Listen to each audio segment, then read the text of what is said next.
কেমন আছেন বন্ধুরা? আশা করি আপনারা সবাই খুব ভালো আছেন। মনি কুকিং ওয়ার্ল্ডের আরেকটি নতুন রেসিপিতে আপনাদের সবাইকে অনেক অনেক অনেক স্বাগত জানাই। বন্ধুরা সবে বরাত তো সামনে চলে এসছে। আজকে আমি সবে বরাত স্পেশাল আপনাদের সঙ্গে শেয়ার করব গাজরের হালুয়া। আর বন্ধুরা আমি গাজরের হালুয়াটা যে শেয়ার করব বন্ধুরা একদম কম সময়ে শেয়ার করব বন্ধুরা। তো আপনারা প্লিজ বন্ধুরা পুরো ভিডিওটা দেখবেন, আশা করি ভালো লাগবে। বন্ধুরা আমি গাজরের হালুয়া তৈরি করার জন্য কি কি উপকরণ নিয়েছি দেখুন। এখানে নিয়েছি গাজরের হালুয়া তৈরি করার জন্য প্রধান যে উপকরণ তিনটা গাজর নিয়েছি, কাজু কিশমিশ, আর এখানে নিয়েছি দেখুন 1 বাটি বাতাসা। আপনারা বাতাসার পরিবর্তে চিনিও ব্যবহার করতে পারেন। আর নিয়েছি গুঁড়ো দুধ 1 প্যাকেট আর 4টা এলাচ বন্ধুরা, এই দেখুন 4টা এলাচ। আর নিয়েছি দেশি ঘি বন্ধুরা। প্রথমে আমি গাজরের খোসা ছাড়িয়ে গ্রেট করে নেব।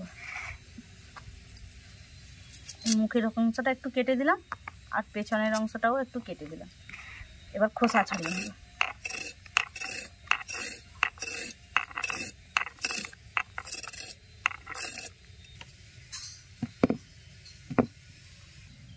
গাজরের খোসা ছাড়িয়ে নিয়েছি, এবার জল দিয়ে ধুয়ে নেব।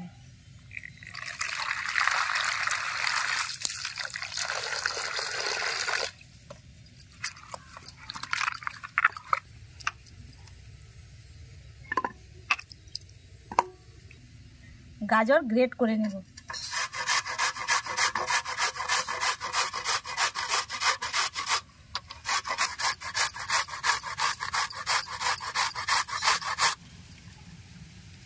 তো বন্ধুরা দেখুন গাজর গ্রেট করে নিয়েছি। এবার উনুন জ্বালিয়ে হালুয়া তৈরির কাজে চলে যাব।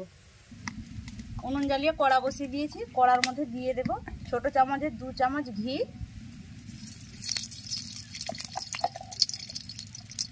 বন্ধুরা আমি 3টা গাজরের জন্য এতটা পরিমাণ ঘি দিয়েছি। আপনারা যদি বেশি গাজর নেন তো ঘিটা বেশি নেবেন। এলাচ তো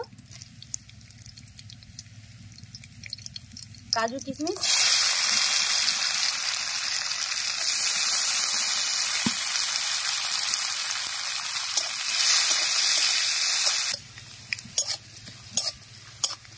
এবার গ্রেট করা গাজর দিয়ে দেব।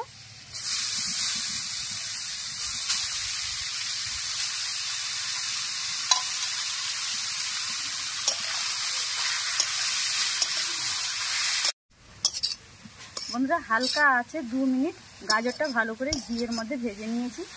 এবার লবণ দিয়ে দেব।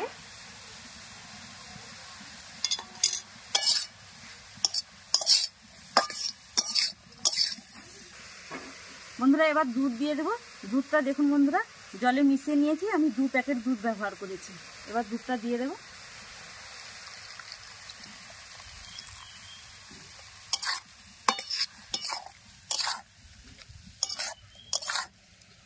গামলা ধুয়ে জল দিয়ে দেব।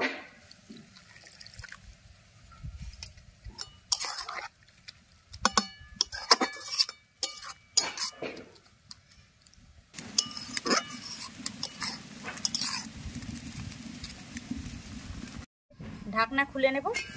বন্ধুরা আমি অল্প আছে ঢাকনা দিয়ে 10 মিনিট গাজরটা সেদ্ধ করে নিয়েছি। এবার বাতাসা দিয়ে দেব।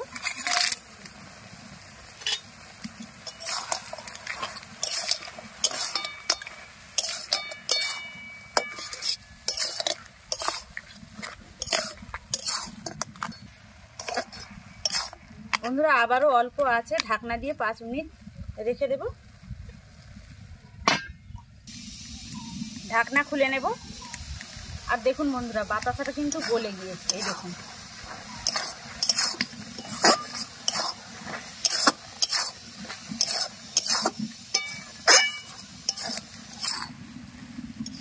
বন্ধুরা এবার কিন্তু আমি চুলায় আঁচ দিয়েছি, দিয়ে দেখুন এই যে যেটুকু জল বাকি আছে এবার এই নাড়তে নাড়তে জলগুলো শুকিয়ে নেব।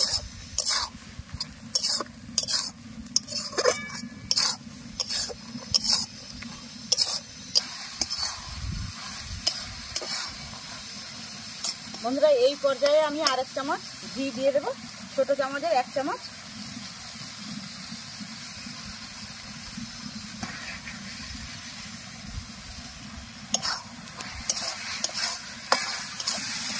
ঘি দিয়ে আরো 2 মিনিট নেড়ে নিয়েছি বন্ধুরা। এবার গাজরের হালুয়াটা দেখুন আমার তৈরি হয়ে গেছে। কড়াটা এবার নামিয়ে নিব। ঠান্ডা হলে আপনাদের সার্ভ করে দেখাবো। বন্ধুরা হালুয়াটা ঠান্ডা করে আপনাদের প্লেটে সার্ভ করে দেখালাম। কত সুন্দর হয়েছে এটা দেখুন বন্ধুরা, আপনাদের দেখাচ্ছিও দেখুন। এই দেখুন কত সুন্দর হয়েছে দেখুন বন্ধুরা, এই দেখুন বন্ধুরা কত সুন্দর হয়েছে দেখুন বন্ধুরা। আপনারা এই পদ্ধতিতে বানাবেন বন্ধুরা, সময়ও বেঁচে যাবে আর খেতেও সুস্বাদু হয়। বন্ধুরা আপনারা বানিয়ে আমাকে কমেন্ট করে বলবেন কেমন হয়েছে। আর এই যে চেরিটা রেখেছি বন্ধুরা, দেখতে ভালো লাগবে বলে। আজকের মতো এখানে বিদায় নিচ্ছি বন্ধুরা, আবারও দেখা হবে পরবর্তী একটি রেসিপির সঙ্গে।